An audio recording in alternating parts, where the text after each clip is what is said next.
नमस्कार दोस्तों, आज है 26 मई और आज की पेंशन को लेकर क्या बड़ी अपडेट है ये मैं बताऊंगा। आज की सबसे बड़ी अपडेट और लखनऊ से समाज कल्याण विभाग से वहाँ क्या समाचार मिल रहा है ये हम बताएंगे। क्या आज पैसा डाला जा रहा है और रुकी हुई किस्तें कब मिलेंगी इसके लिए बात करेंगे। अप्रैल मई जून की पहली किस्त कब आएगी 4500 रुपये इसके लिए हम बात करेंगे। समाज कल्याण विभाग में आज क्या काम चल रहा है, ठीक है।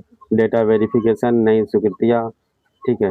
जिन लोगों ने हाल ही में नए नियमों के तहत आवेदन किया है उनके दस्तावेज की जांच और स्वीकृति की प्रक्रिया तेज कर दी गई है। ये क्या है, लाभार्थियों को किस्त ना रुकने के लिए क्या करना चाहिए, ठीक है। ये भी हम बात करेंगे कि अगर आप अपनी किस्त अगली पाना चाहते हैं तो आपको क्या करना चाहिए। सब कुछ वीडियो में बात करते हैं और ले चलते हैं आपको आज के अपडेट की ओर। देखिए, आज 26 मई 2026 तक उत्तर प्रदेश समाज कल्याण विभाग की ओर से वृद्धावस्था, विधवा, निराश्रित महिला और दिव्यांग पेंशन को लेकर कई महत्वपूर्ण अपडेट सामने आए हैं। आपके सभी सवालों के विस्तृत और सटीक जवाब नीचे दिए गए हैं। देखिए, आज की बड़ी अपडेट और लखनऊ समाचार कल्याण विभाग से सबसे बड़ी अपडेट वृद्धावस्था पेंशन के नियमों में दी गई छूट और पेंशन राशि में बढ़ोतरी को लेकर है, ठीक है। यानी वृद्धा पेंशन में नियमों में छूट दे दी गई है और पेंशन राशि में बढ़ोतरी को लेकर है। नियमों में बड़ी राहत क्या है, अब शहरी क्षेत्रों में रहने वाले जिन बुजुर्गों के पास उम्र साबित करने के लिए हाई स्कूल का सर्टिफिकेट या परिवार रजिस्टर की नकल नहीं है, वे भी पेंशन के लिए आसानी से आवेदन कर सकते हैं।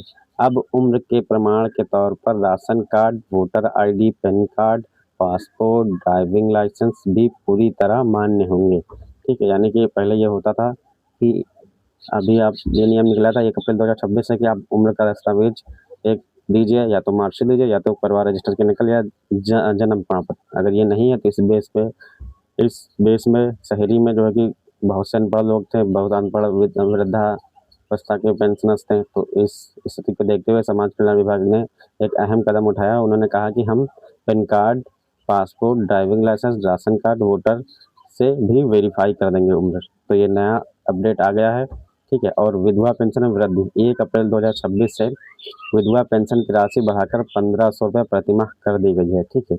वृद्धा की बढ़ गई है, यानी अब महिलाओं को 3000 की जगह 4500 प्रतिमाह मिलेंगी। और क्या आज पैसा डाला जा रहा है और रुकी हुई किस्तें कब मिलेंगी। समाज कल्याण विभाग द्वारा पेंशन का पैसा हर दिन नहीं बल्कि 13 मासिक यानी हर 3 महीने में एक बार भेजा जाता है। इसलिए आज 26 मई को सीधे तौर पर खातों में कोई बड़ी किस्त ट्रांसफर नहीं की जा रही है, ठीक है।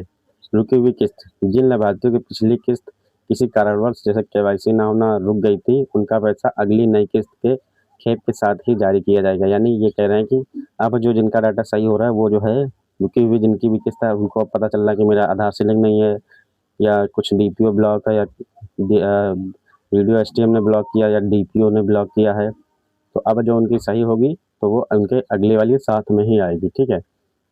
अप्रैल मई जून की पहली किस्त कब आएगी। वित्तीय वर्ष 2026-27 की पहली तिमाही अप्रैल मई जून का पैसा 15 जून से 30 जून 2026 के बीच लाभार्थियों के बैंक खातों में ट्रांसफर किए जाने की पूरी संभावना है। पैसा PFMS public financial management system के माध्यम से सीधे बैंक खातों में डीबीटी में भेजा जाएगा, ठीक है। यानी कि जो नई किस्त आएगी अप्रैल मई जून की वो है आपकी 15 से 30 जून के बीच आने लगेगी, अगले से 15 दिन बाद आने लगेगी। अगर बीच में आती है तो मैं आपको अपडेट दे दूंगा। आप मेरे चैनल को सब्सक्राइब करके रखिएगा। समाज कल्याण विभाग में आज क्या काम चल रहा है, देखिए। जून में दी जाने वाली किस्त से पहले विभाग में इस समय बड़े पैमाने पर बैकएंड का काम चल रहा है, ठीक है। डेटा वेरिफिकेशन, लाभार्थियों के बैंक खाते और आधार कार्ड का पीएफएमएस प्रणाली के जरिए मिलान किया जा रहा है, ठीक है। ठीक है, डेटा वेरिफिकेशन भी हो रहा है। आपका जो भी दस्तावेज हो सारे एक जैसे हो, चाहे बैंक हो चाहे आधार हो और आपके आधार सीडिंग हो। नई स्वीकृतियाँ, जिन लोगों ने हाल ही में नए नियमों के तहत आवेदन किया है उनके दस्तावेज की जांच और स्वीकृति की प्रक्रिया तेज कर दी गई है, ठीक है। जिन्होंने हाल में ही आवेदन किया उनकी दस्तावेज की जांच और स्वीकृति प्रक्रिया तेज कर दी गई है। ई केवाईसी अपडेट, लंबित ई केवाईसी मामलों का निपटारा किया जा रहा है, ठीक है। यानी जो पेंडिंग है उनकी जो है ई केवाईसी का निपटारा किया जा रहा है ताकि जून में पैसा भेजते समय ट्रांजैक्शन फेल ना हो, ठीक है। अब लाभार्थी को किस्त ना रुकने के लिए क्या करना चाहिए। देखिए, लाभार्थियों की किस्त बिना किसी रुकावट के आती रहे इसके लिए उनके आधार कार्ड के विवरण का बैंक और पेंशन पोर्टल के रिकॉर्ड से पूरी तरह मेल खाना बेहद ज़रूरी है, ठीक है। यानी मेल यानी एक जैसा हो। आधार कार्ड में एड्रेस, पता और पिता या पति का नाम चेंज करने की जिन तकनीकी प्रक्रियाओं को आप ट्यूटोरियल वीडियो या थंबनेल तैयार करते हैं, उनका सही उपयोग करके आप लाभार्थियों को बेहतरीन गाइड दे सकते हैं। उन्हें अगली किस्त पाने के लिए निम्नलिखित 3 काम करने होंगे। देखिए क्या करने होंगे।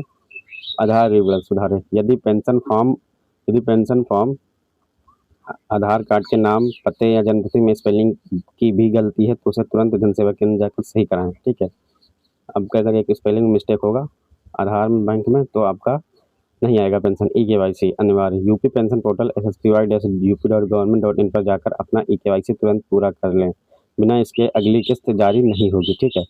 और तीसरा, बैंक खाते की एनपीसीआई डीबीटी मैपिंग। बैंक शाखा में जाकर अपने खाते को आधार से लिंक करवाएं और डीबीटी डायरेक्ट बेनिफिट ट्रांसफर चालू करवाएं, क्योंकि पैसा अब खाता संख्या से नहीं बल्कि सीधे आधार नंबर के बेस पे भेजा जाता है। ठीक है। तो आज की जो 26 मई थी, जो कि मैंने जितना भी अपडेट था वो मैंने बता दिया कि आप जो है जो नई किस्त को लेकर है वो बड़े पैमाने पर उनका सत्यापन किया जा रहा है, क्योंकि अभी भी आप देख सकते हैं शहरी में तो अभी सत्यापन जारी है। नगर पालिका से फ़ोन आ रहा है कि आप जीवित हैं या मृत्यु हैं, विधवा के लिए, ठीक है, या वृद्धा के लिए, दोनों के लिए फ़ोन आ रहा है। ठीक है।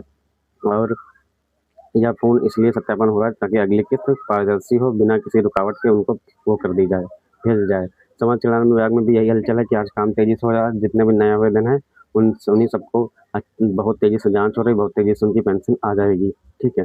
और आपका ये दावा कर रहे हैं कि बस डेटा आपका एक जैसा होना चाहिए, आधार डीबीटी लिंक होना चाहिए, केवाईसी लंबित ना हो, बस आपकी पेंशन आ जाएगी। तो हमारी अपडेट कैसी लगी? अगर अच्छी लगी तो लाइक सब्सक्राइब कर दीजिए। मिलते हैं हम आपसे अगली वीडियो में।